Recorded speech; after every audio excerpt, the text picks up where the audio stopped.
The steps of TIKAL. I went to Guatemala mostly because I wanted quiet. My friends joked that I was having a midlife crisis, and maybe they were right. I'd been working remote for a company that didn't really need me, answering emails no one read, living on autopilot. So when I saw a last-minute flight deal to Flores, I took it. No plan, no itinerary, just me, a backpack, and the vague idea of disconnecting. That's how I ended up standing at the base of Temple 4 in the ruins of TIKAL, one humid night, holding a flashlight that was already flickering out. During the day, TIKAL feels almost peaceful. You hear parrots and howler monkeys instead of traffic, and the air smells like wet stone and sap. But at night, the jungle changes. Everything buzzes and hums, like the whole forest is awake and watching. The local guide who dropped me off for the moonlight hike said quietly, "Don't go past the rope after midnight." The steps don't end. I thought he meant it metaphorically. He didn't smile when he said it. The stone steps were steep, uneven, slick with moss. My light hit carvings, faces of gods, or maybe warriors, half worn away by centuries of rain. It felt wrong to be there alone, like walking through someone's house while they were asleep. Every few steps, I looked back. Nothing but darkness and the soft glint of a limestone. Then came the sound. Bare feet. Slap. Slap. Slap. Not close, not far. Just behind me. The rhythm matched mine, but not perfectly. It was delayed, like an echo made of skin and breath. I turned fast, shining the beam down the steps. No one. The jungle just breathed around me. I laughed, kind of. Told myself it was a trick of sound. Maybe drops of water hitting stone. Except when I started climbing again, it followed. Slap. Slap. Slap. This time it was quicker, impatient. I turned again. The light caught something. A shadow that wasn't mine. For a second, it looked like a man wearing a tall headdress, made of feathers, standing still in the fog below. When I blinked, he was gone. You should know, the Maya built these temples as both tombs and observatories. Some believe the stairs represent the path to the afterlife, and that those who die violently keep walking them forever. The guide mentioned that earlier, in passing. I didn't think much of it, until that moment. I tried to go faster. My thighs burned, my flashlight flickered, and the sound behind me stayed perfectly steady. Slap. Slap. Slap. Closer now, heavy, wet, like feet covered in mud or blood. "Hey!" I yelled, because that's what you do when you're scared, but don't want to admit it. My voice just fell into the trees. I could hear howler monkeys far away, but nothing human. I reached a landing and thought, finally, the top. But there were more stairs. Endless stairs. The air got colder. My flashlight dimmed to a faint glow, barely enough to see the next step. I climbed until my knees trembled, but the top never came. I should have turned back. But the sound, those feet, kept chasing me upward, and something in me believed that if I stopped, it would catch me. At some point, I started counting the steps to stay sane. 42, 43, 44. My breath came out white in the dark. There shouldn't have been fog that high. Then I saw movement ahead. Someone standing on the step above me. It wasn't the guide. It wasn't anyone living. He was tall, bare-chested, painted red from neck to waist. Around his head, feathers of green and gold fanned out like a halo. His eyes weren't glowing or monstrous. They were just empty, like he'd looked at the world for too long and forgotten what it meant. I froze. The footsteps stopped too. He raised his hand, not to attack, just to point, upward. And I understood. There was no top. I don't remember falling. I don't remember dropping the flashlight. I just remember the stone suddenly feeling soft, like sand under my palms, and the sound of my own heartbeat drowning everything else out. When I opened my eyes, it was morning.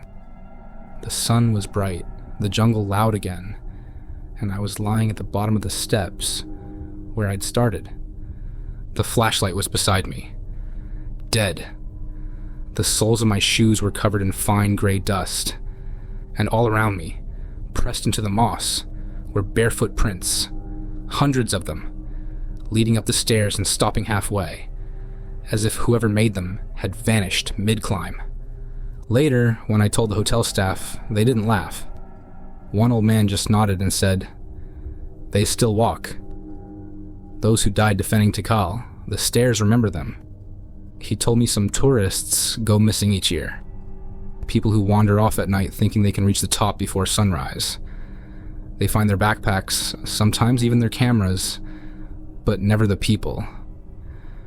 I tried to find my guide again to ask more, but he'd already left for another group.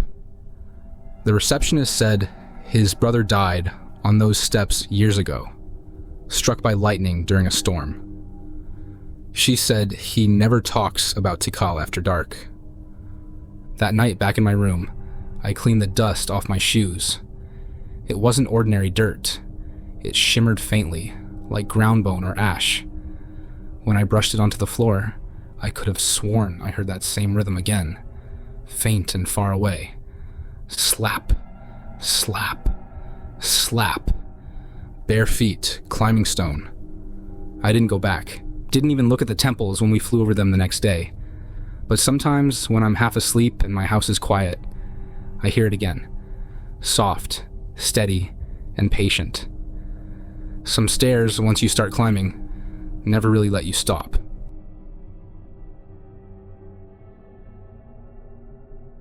Whispers of the lake. If you've ever been to Lake Atitlan, you know it doesn't look real. It's this massive volcanic lake in Guatemala, surrounded by 3 mountains that feel more like sleeping gods than volcanoes. During the day, it's beautiful. Sapphire blue, calm, like a postcard that actually lived up to its promise. But at night, it feels different. The air gets heavy, still. Locals close their windows and won't go near the water after dark. When I first heard that, I thought it was just superstition, until I heard my name. I was staying at a small eco lodge near San Marcos, one of the little villages around the lake. The kind of place with hammocks and solar lights and staff that talk about energy. The owner, an old woman named Doña Elena, told me during check-in, if you hear someone calling you at night, don't answer. She said it like she was giving directions to the bathroom. Calm, casual, like it was a normal thing people heard. I laughed, asked if it was kids playing tricks. She shook her head. No niños, the lake remembers names. I didn't ask what that meant. The first night was peaceful. The water outside was black glass. You could see stars reflected so clearly that it felt like the lake had swallowed the sky. My friend Miguel and I were sitting on the deck, drinking local rum and arguing about which volcano we'd climb the next day. He's one of those people who never believes in anything. Ghosts, luck, love, nothing. So when he started talking about the voice, I figured he was joking. He said, "Dude, I swear I heard someone say your name." I froze. Like, just now? "Yeah," he said, squinting toward the water. It was soft. From out there. The lake was completely still. Not even a ripple. I told him he was drunk. He said maybe I was. We went to bed laughing about it. But that night, I woke up because I really did hear it. It wasn't like someone shouting from a distance. It was close, right by the window. A whisper, slow and clear. "Ethan." Just once, not menacing. Not kind either. Just knowing. I sat up, heart pounding, trying to convince myself it was wind or some animal. but there's a particular tone to your name when someone says it who shouldn't know it. It hits differently. I looked out through the mosquito net. The window faced the lake, and for a second, I thought I saw movement, like something pale just beneath the surface, shifting with the reflection of the moon. Then, another voice joined in, softer, the same tone. Ethan. Two voices overlapping, like echoes that forgot which one came first. The next morning I told Miguel. He said I probably dreamed it. But when I looked at the ground near the deck, there were wet footprints. Barefoot. Small. Like a woman's, but too long. The toes oddly spaced. They led from the water up toward the path, then vanished in the dirt, halfway to the cabins. I showed him. He just frowned and said, "You sure those aren't yours?" They weren't. My feet are bigger. We went into town for breakfast, and when we told the owner of the cafe, she crossed herself. "They call from the deep," she said. "People follow the voice because they think it's someone they love." She said it happens a few times a year. Tourists vanish. Locals say it's the spirits of those who drowned, trying to replace themselves. I laughed it off again, but it stayed in my head all day. It's like a song you can't shake. That night the wind came in from the mountains and carried the smell of rain. I couldn't sleep. Around midnight, I heard the boards creak outside my window, then footsteps on the path. I thought it was Miguel going for a smoke, but when I looked, his bed was empty. The door was open. I ran outside barefoot. The air was cold and wet. He was standing by the shore, staring at the lake. The moonlight made the water silver, and I could see faint shapes moving beneath the surface, like figures swimming without making ripples. "Hey!" I shouted. "Miguel!" He didn't move. I ran closer. He had his hands over his ears, but he was still walking forward, one step at a time, into the water. "Miguel, stop!" I grabbed his arm. His skin was ice cold. His eyes were wide, and his lips were moving, whispering something I couldn't hear. Then I heard it too. Ethan. But it wasn't coming from him. It was coming from the water, and it sounded exactly like my own voice. I let go, out of shock, not fear. He stepped deeper, waist deep now. His hands dropped from his ears. "Do you hear her?" he said softly. "She sounds like my mother." He took another step and disappeared. I screamed his name until my throat burned. The water rippled, then went still again. By sunrise, the police were there. They searched with boats and divers, but there was nothing, not even a shoe. They said the lake is almost 1,000 feet deep in places, full of old volcanic caves. People drown there and never come up again. Doña Elena didn't look surprised. She just said, "When the lake calls, it calls by name." They told me to rest, but I couldn't. That afternoon, when the sun broke through the clouds, I went back to the shore. The surface was calm again. The light hit it just right, and for a second, I saw something.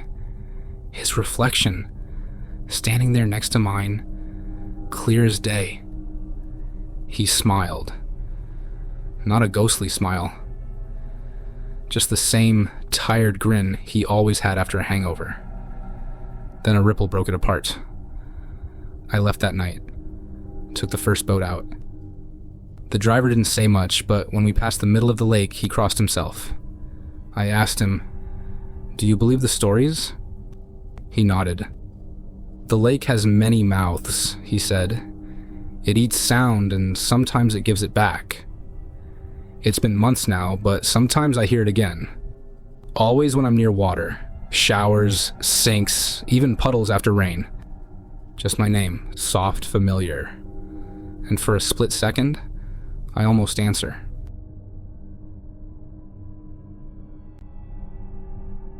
Pilgrimage of the Volcano. You don't really understand Guatemala until you see one of its volcanoes up close. From far away, they look peaceful, huge green cones rising out of mist. But when you stand at the base, you can feel them breathing. The ground is warm in places. Steam seeps from cracks in the rocks. And sometimes, if the wind's just right, you can hear a low rumble, like something alive and dreaming inside the earth. The locals around San Pedro call that sound the voice of the mountain. They say it's not dangerous if you respect it. You bring offerings, flowers, candles, sometimes a live chicken, and climb slowly, praying as you go. They call it La Caminata Sagrada, the sacred walk. I joined one of those pilgrimages once. I shouldn't have. It started as a cultural experience. That's how the travel blog described it. Join a local community in their annual volcano pilgrimage, an unforgettable spiritual journey. It sounded harmless enough. I was staying near Lake Atitlan, and the volcano San Pedro loomed just across the water. Every morning it was there, massive and quiet, like it was watching. So I signed up. We met before dawn, maybe 30 people in total. Men, women, old folks, a few teenagers. Everyone carried candles or little bundles of food wrapped in cloth. Some wore traditional clothes, bright woven shawls and belts. Others were in hoodies and sneakers. I stood out, of course. The foreigner with the camera and a bottle of water, like I was hiking for fun. A man named Rafael led the group. His face was weathered, eyes sharp. He handed me a stick to use as a walking staff and said, "If you see smoke, don't speak. Just walk." The first part of the trail wound through coffee fields, the air heavy with that sweet burnt smell of wood smoke. People whispered prayers in Kakshikal, one of the Mayan languages still spoken there. Even without understanding the words, I could feel the rhythm, the devotion. It wasn't touristy. It was serious. The mountain rose in front of us, dark against a sky that was just starting to turn pink. After an hour, we reached a point where the trees thinned out. The ground became black and dusty, volcanic soil that crunched underfoot. The air smelled like sulfur, sharp and metallic. That's when I noticed something strange. There were more people than before. I'm sure of it. I counted when we started. 30, maybe 31. But now, when I looked down the line of climbers, I saw at least 32, maybe 33. A man in a gray poncho near the middle, walking slowly, head bowed. I didn't remember him from before. He didn't have a candle or food, just empty hands clasped together, like he was praying. I figured someone joined us from another group. Happens on trails all the time.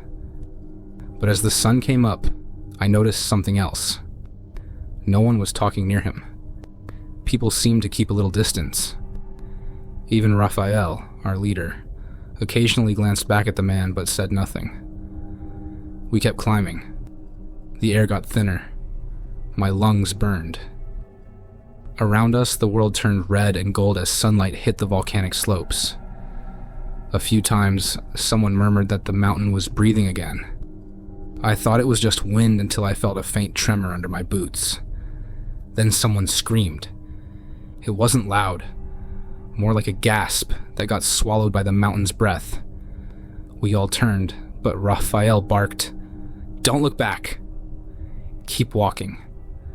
Still, one woman did. I saw her head turn toward the back of the line. In the next second, she was gone. I mean, gone. One blink, she was there. The next, nothing. The person behind her froze, dropped their candle, started shouting her name. But the only thing behind us was the narrow trail and the faint drift of smoke curling up from the rocks. The gray poncho man just kept walking, head still bowed. When we stopped to rest, no one talked. Raphael took off his hat, closed his eyes, and whispered something into the wind. I asked him quietly what happened to her. He said, "She turned when the mountain was counting." I didn't understand. He explained, When the volcano calls us, it counts how many souls climb. Sometimes it counts wrong. When it notices, it takes one back. That didn't make sense, but then I looked down the path again and realized the numbers matched. 32 people, including me. Same as before the scream. The man in the gray poncho was still there. We climbed for another hour, slower now. The trail got steeper, the air colder. Every few minutes, I thought I saw movement in the fog. Someone walking just ahead. But when I blinked, they'd vanish. The prayers grew louder, faster, almost desperate. People were afraid but trying to sound faithful. Then Raphael stopped. We'd reached a plateau covered in volcanic ash. Steam hissed from small vents in the ground. Everyone kneeled, placing their candles in the dirt, lighting them one by one. The gray poncho man kneeled too. That's when I finally saw his face. It wasn't quite right. His skin looked like stone rubbed smooth by time, and his eyes, if they were eyes, were just dark hollows. No pupils, no whites. He was mouthing the same prayers as everyone else, perfectly in rhythm, but there was no sound. I froze. My throat went dry. I tried to whisper to Raphael, but he shook his head sharply, warning me not to speak. When the prayers ended, Raphael stood, raised his hands toward the crater above us, and said something in Kachikal that made everyone bow their heads. I glanced up at the man in the poncho one last time. He was gone. Only a trail of smoke drifted where he'd been kneeling, twisting upward toward the volcano's mouth. On the way down, no one said a word. It took twice as long as the climb. People avoided eye contact. By the time we reached the village again, it was late afternoon, and I realized we were only 29. 3 gone. I asked Raphael about it, but he just said, "The mountain is full now." He thanked everyone, blessed them, and walked away.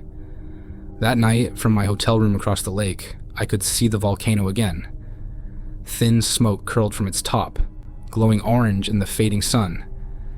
For a moment, it looked like tiny figures were moving inside the smoke. Shapes that might have been human.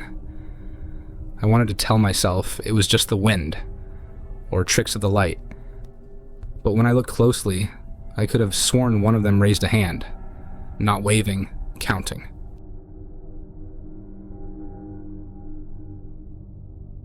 The Mask Market. If you've ever been to Guatemala City, you probably know about the handicraft market near the center. Mercado de Artesanías. It's one of those colorful, chaotic places that smells like incense, leather, and fresh tortillas all at once. The stalls are packed tight, overflowing with woven fabrics, jade jewelry, and wooden carvings. But the thing everyone remembers are the masks. They hang everywhere. Brightly painted wooden faces with wild expressions. Some smiling, some snarling, some with animal features. The sellers will tell you they're from traditional dances, but no one seems to agree which dance. Some say Los Conquistadores, others say La Danza del Diablo. Either way, they're beautiful and unsettling. I bought one. I wasn't planning to. I was just wandering, camera in hand, looking for something authentic to bring home. Every stall felt the same, until I reached one near the end, tucked behind a rack of woven ponchos. The man running it was old, thin, with cloudy eyes, and his stall was quiet. No radio, no shouting, just the faint hum of flies and incense. The masks hanging there were different, not polished like the others. The paint was chipped, faded, like they'd actually been used. Some looked too realistic. The wrinkles carved into the wood followed the grain of the tree like veins under skin. One, in particular, caught my eye. Red, with yellow swirls around the eyes, and a smile that looked just slightly wrong. "How much?" I asked. He didn't answer right away. He just looked at me and said, "You sure that one's for you?" I laughed, thought it was a sales trick. "Yeah, it's perfect." "How much?" He hesitated, then said, "For you, 20. I paid without bargaining. He wrapped it in old newspaper and said something else in Spanish that I didn't catch. Something about la cara que elige su dueño. I assumed it meant the mask chooses its owner. Sounded cool, creepy, but cool. That night, I hung the mask in my hotel room above the desk, just for fun. The room was small, beige walls, nothing special. The mask added color. I took a few photos, posted one with the caption, "Souvenir of the Soul," #Guatemala, #Travel Magic. Around midnight, I woke up. I didn't know why at first, no noise, no light. Just a strange feeling that the room was smaller, heavier. The air smelled faintly like paint thinner. Then I noticed the mirror. It faced the bed, and in the reflection, I could see myself. Except I was wearing the mask. It wasn't hanging on the wall anymore. I sat up fast, heart racing. The real mask was still there, on its nail. But in the reflection, the version of me sitting in bed had it on, perfectly fitted to my face. I turned the light on. The reflection changed back. Just me again, pale and sweating. I laughed it off, jet lag, weird dream, whatever. But the smell of paint stayed in the air until morning. The next day, I had a faint red mark on my cheek, like I'd pressed my face against something painted. I scrubbed it off in the shower. It didn't fade. It just spread slightly, like a bruise beneath the skin. I didn't tell anyone. I flew home that afternoon. By the time I landed, the red mark had turned into a swirl. Yellow at the edges, like the pattern on the mask. It didn't hurt, but every time I looked in the mirror, it seemed a little brighter. Back home, things started to get strange. I'd catch glimpses of myself in reflections, shop windows, TV screens, and sometimes the expression wouldn't match. I'd be neutral, but the reflection would be smiling. Once I saw the painted design covering half my face, just for a second, before it vanished. I tried to throw the mask away. I wrapped it in a bag, dumped it in the garbage behind my apartment. The next morning, it was back, hanging above my desk, newspaper wrapping and all. I thought maybe I was losing it. I even called the hotel to ask if I'd left it there by mistake. The woman at the desk said no, but asked a strange question. Was it red, with yellow eyes? When I said yes, she hung up. Over the next few days, the paint on my face darkened. It didn't feel like paint anymore, more like it was part of me, seeping through the skin. My coworkers noticed. One joked that I'd gotten a bad tattoo. I smiled back, but my lips cracked when I did. The skin around my mouth had started to stiffen, like drying wood. I stayed home that weekend, covered all the mirrors, but at night, I could still feel it. The mask, somewhere close, watching. Sometimes I'd hear faint whispers, in Spanish, words I half recognized from the market. When I finally dared to look again, my reflection wasn't me anymore. The entire face was painted, carved, still but alive. The same red and yellow design, that same wrong smile. My eyes were dark and hollow. Then the mirror rippled, just slightly, and the version of me inside it moved first. It tilted its head, curious. The smile deepened. That was 3 days ago. Now the mirror shows nothing at all. No reflection, no room. Just a faint shimmer of color. Red, yellow, and brown. Yesterday, a friend texted me. She's still in Guatemala. Sent a picture from the market, said, "Look, found a mask that looks just like you, LOL." It did. The same design, same smile. And hanging right beside it, a small hand-painted sign. Nueva pieza, no tocar. New piece, do not touch.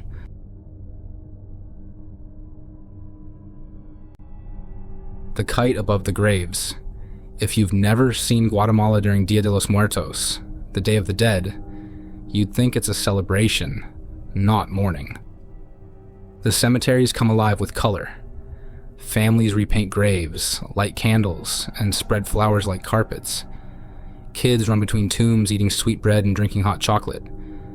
But the most striking thing, what makes this place unforgettable, are the kites. They're enormous. Some are taller than houses, made from bamboo and paper painted with faces, animals, and symbols of spirits. Locals say the kites carry messages to the dead. The higher they fly, the closer they get to heaven. That's the official version. But in a small mountain village near Sumpango, there's another story. And if you stay past midnight, you might see it yourself. I was there with a group of travelers from a hostel in Antigua. We came for the famous Kite Festival. During the day, it was breathtaking. Hundreds of people, laughter, music, kids screaming as their homemade kites caught wind and rose above the graves. The big ones were handled by teams of men who braced themselves like they were trying to lift the dead themselves. One of those men was Luis. Young guy, maybe 20, strong, quiet, the kind of person who smiled without showing teeth. I met him when I was photographing his group's kite. Huge, purple and blue, painted with the face of a woman wearing a crown of marigolds. She's the guardian of this cemetery, he told me.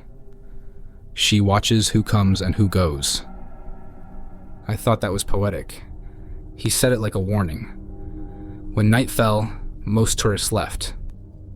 The locals stayed to light candles and pray. The air smelled of wax and incense, and the paper kites glowed orange from the flicker of nearby flames. Some families sat on graves, sharing food with photos of their loved ones. Others whispered prayers into the sky. Luis's group stayed too. Their kite hadn't flown during the day. It was too heavy, they said, but he insisted on trying again.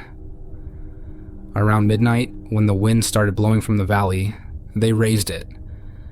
I helped for a moment, holding the frame as the paper rattled. It was beautiful, in a fragile way. The wind caught it, and suddenly it lifted. Slow at first, then soaring higher than any other. The crowd clapped and cheered. Luis laughed for the first time that night. Then he frowned. The line went tight. Too tight, like something pulling from above instead of below. He shouted for the others to hold on, but the rest of the team stepped back, saying the wind had changed. I could hear it too.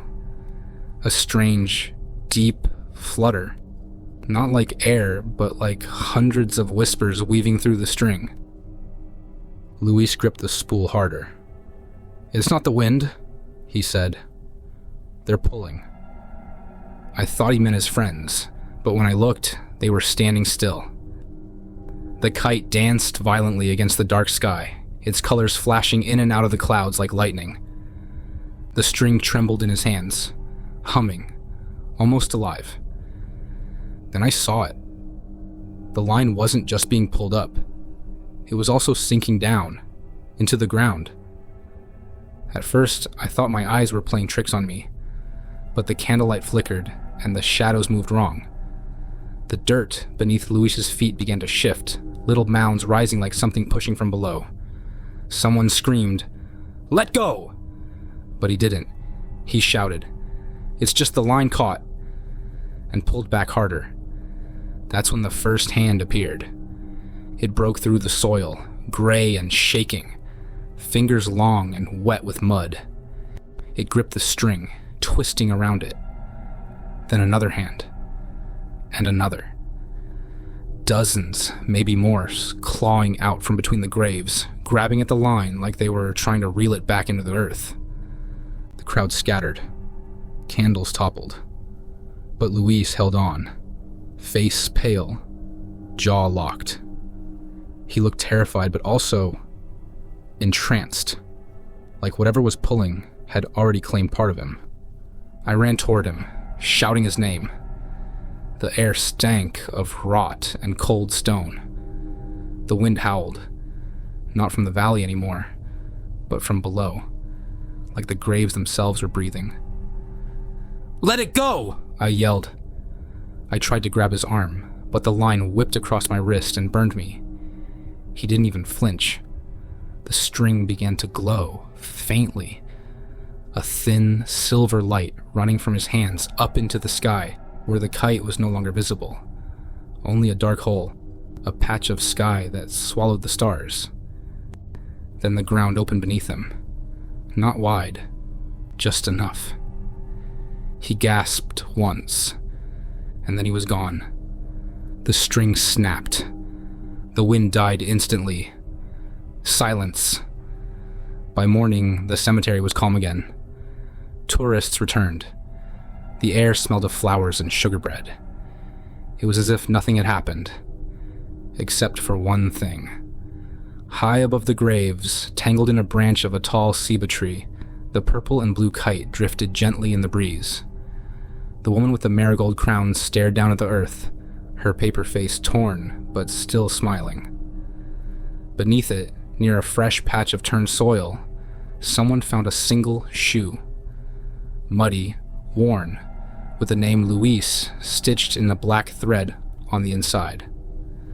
Later, an old man from the village told me not to mention it.